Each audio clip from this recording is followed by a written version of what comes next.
Mula alas 3 ng hapon, mamaya pa yan siya madaling araw uwi. Tulog. Wawa naman sa atin. Si ate, pagising niya, matinilan siya. Tapos tulog ulit. Tapos, tinda ulit, umibat, Ayan guys, kagaling lang niya sa taas ng bus. Tulog na naman. Tulog ulit siya. Grabe, kawawa sa atin. Pagod na pagod. Mahirap pa ng ganyan.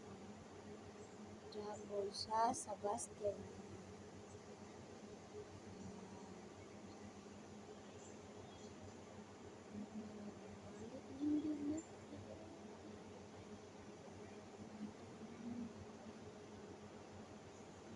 Sa atin, pagod na pagod.